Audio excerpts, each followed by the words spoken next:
অবশেষে নদীর বুকে থেকে বালি উত্তোলন এবং নদীর বুকে রাস্তা তৈরি করার প্রতিবাদে গোয়ালা সমাজ আন্দোলনে নামল।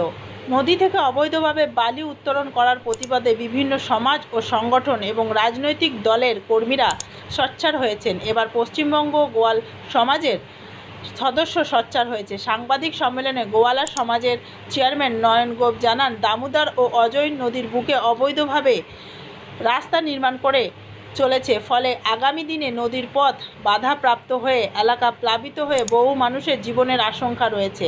এই ব্যাপারে তারা রাজ্য সরকার থেকে কেন্দ্রীয় সরকারের বিভিন্ন দপ্তরে চিঠি দিলেও কেন্দ্রীয় সরকারের দপ্তর থেকে তদন্ত করার আশ্বাস দিয়েছেন। Green Asansol, clean Asansol. আপনি যেটা বলছেন ঠিক বলছেন, একদম সরকারি ঘাট, সরকারকে পয়সা দেওয়া ঘাট।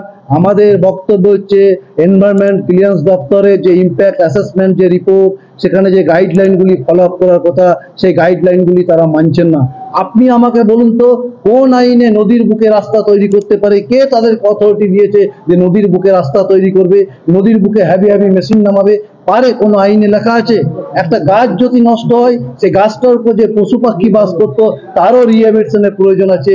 এরা নদীকে নদী শেষ করে দিচ্ছে, গাছকে গাছ শেষ করে দিচ্ছে, পরিবেশকে শেষ করে দিচ্ছে।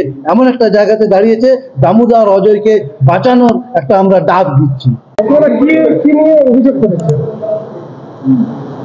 আমরা বিগত 2 বছর ধরে এই স্মারকলিপি জমা দিয়ে যাচ্ছি।